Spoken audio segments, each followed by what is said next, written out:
Pilipinas, una sa ating mga balita.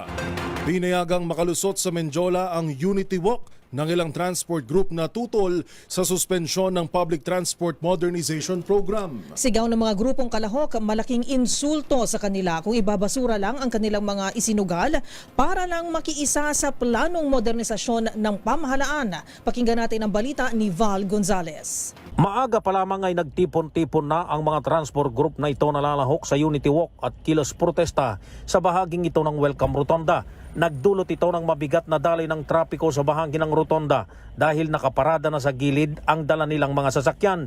Target ng grupo ang pumunta ng lungsod ng Maynila at magtungo ng Mindiola. Ayon sa grupo, nais nilang iparating kay Pangulong Ferdinand Bongbong Marcos Jr. na huwag payagan ang nais ng Senado na ibasurang pinaghirapan na balangkasin na Transport Modernization Program. Paglampas sa Welcome Rotonda ay agad namang hinarang ng mga operatiba ng Manila Police District ang grupo pagpasok ng Espanya sa Sampaloc. Pero matapos ang negosasyon ay pinayagan din ng grupo na magtuloy ng Mindiola.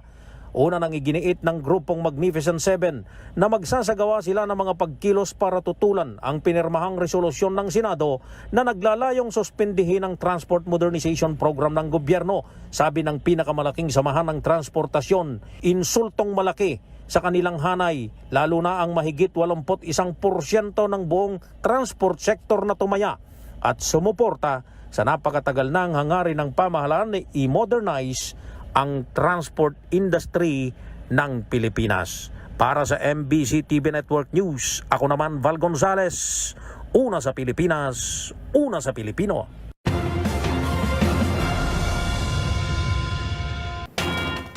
Viral ang post ng isang guro sa Bulacan na nanawagan sa publiko at mga lokal na barbershop na ipunin at i-donate ng mga ito ang mga buhok na pinagupitan para magamit na panghango ng langis bunsod ng oil spill sa Bataan.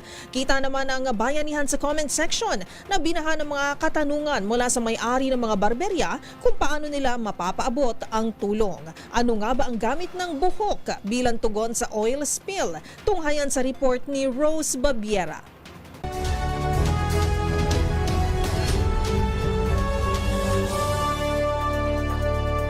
Isang instructor mula sa Bulacan ang nananawagan ngayon sa publiko gamit ang kanyang social media at nanghihimok sa mga may-ari ng barberya na i-donate ng mga ito ang mga naipong buhok sa kanilang mga salon o shops.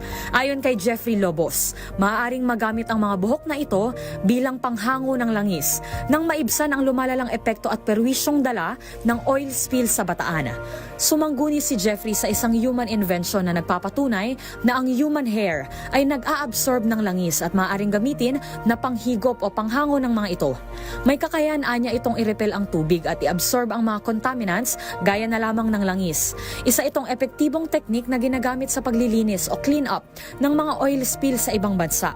Ang tuklas na ito ay mula sa isang nagngangalang Phil McRoy na pinagtibay ng National Aeronautics and Space Administration o NASA noong 1998. Marami ang nagpahayag ng interes na maghatid ng tulong nang mabasa ang post ng guro. Kaya naman nag-organisa na rin si Jeffrey ng mga drop-off centers kung saan pwedeng mag-iwan ng mga naipong buhok ang mga individual o may-ari ng barberya. Mayroon ito sa ilang bayan sa Pampanga at Bulacan. Marami na rin ang nag-volunteer mula sa iba't ibang bayan na nanguna sa pangongolekta nito at saka ihahatid sa tanggapan ng guro at sa kanilang mga local government units. Sa kasalukuyan, ang Bataan at 8 munisipalidad sa Cavite ay sumailalim na sa state of calamity, bunsod ng lumalawak na epekto ng oil spill nang lumubog ang MT Terra Nova sa Bataan. Para sa MBC TV Network News, ito si Rose Babiera. Una sa Pilipinas, una sa Pilipino.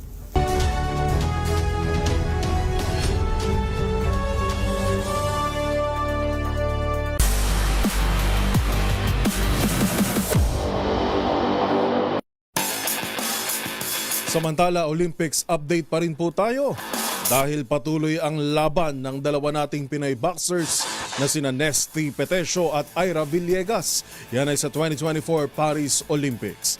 Pasok na ang dalawa sa semifinals at may siguradong ginto na rin sa kanya-kanya nilang dibisyon.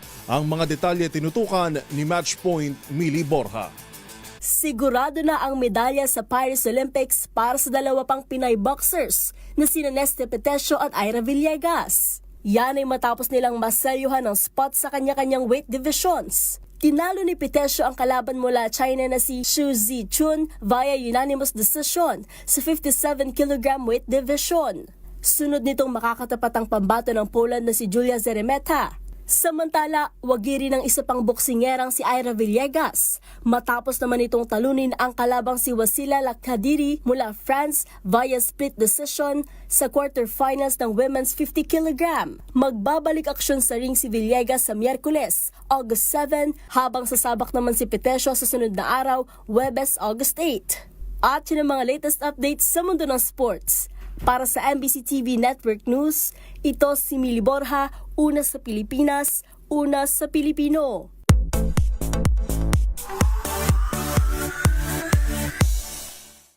Sa mundo ng K-pop, all set na para sa kanyang Manila fan meeting ang South Korean actor at Infinite member na si Kim Yong-soo. Ang Pinoy fans nagpahayag naman ng excitement para sa pagbabalik Pinas ng kanilang idol sa Sabado. Yan ang tinutukan ng ating showbiz angel. 마바이 필리핀 아코시 김명수 Fellow in spirits! Sa Sabado na ang reboot fan meeting ng South Korean singer-actor na si Kim Yong-soo na gaganapin sa New Frontier Theater. Very excited naman ang maraming fans sa pagbabalik Pinas ni Myung-soo, also known as L ng K-pop boy group Infinite, na nakahanda na raw ang ipamimigay ng freebies sa araw ng event. Promise naman ng K-pop star na marami itong inihandang sorpresa para sa mga tagahanga. Taong 2010 na mag-debut si Myung-soo bilang miyembro ng Infinite na nagpasikat ng mga kantang Be Mine, The Chaser at BTD of Before the Dawn.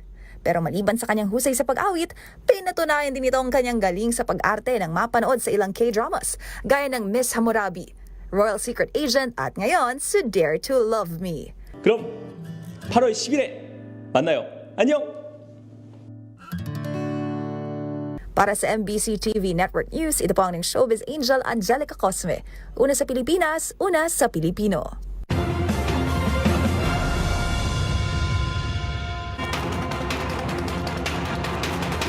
Ang ating pagbati pa rin, partner, sa nakamit na tagumpay ng ating kababayan. First time na mag-double gold sa Olympics. Yes, of course. At syempre, sana maging inspirasyon nito sa mga kabataan na kung if you put your mind into it, ayan, at syempre, gymnastics ay isang paraan din, Napakaraming pwedeng sports, ayan, na pwedeng pasukin. Pero, ayan nga, at kailangan din naman ng dedikasyon at of course kailangan din naman ng commitment na nakita naman natin kay Carlos Yulo. So sa mga kabataan dyan, gawin siyang ehemplo at gawin siyang example. Ang dami nga ang mga nag-congratulate sa kanya partner. Totoo. At may mga private companies na in-upgrade. In-upgrade na At yung... yung upgraded na yan, Miss Kay. Hindi lang basta upgrade yan. Yes, oo. So ito nga, i-share lang natin siguro dahil na tayo'y natutuwa, 35 million pesos worth ang total reward na ng Mega World na kumpanya kay Carlos Yulo at this involves 32 million pesos na fully furnished designed condo with parking, appliances, furniture and fixtures. Wow! And meron pang 3 million na cash bonus. Mula yan sa dati, kung di ako nagkakamali, 24 million. Yeah, oo. 24 million yung cash, yung halaga ng kondo na Yes, ibibigay oo. kay Carlos Yulo. At syempre may pa-bonus tayo sa birthday boy! Happy birthday to you! Ayan! Galing sa M&M team. Mag-wish ka muna, partner. Ano ba ang wish mo? Ayan, secret daw. Yay! Thank you, guys! Thank you Ayan. sa ating team.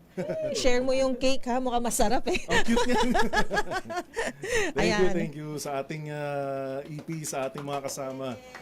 Thank you. Ayun. O, diba? Nag-effort sila para Ang sa'yo. cute nung cake. Oo nga, ang cute. Grabe. It's so cute.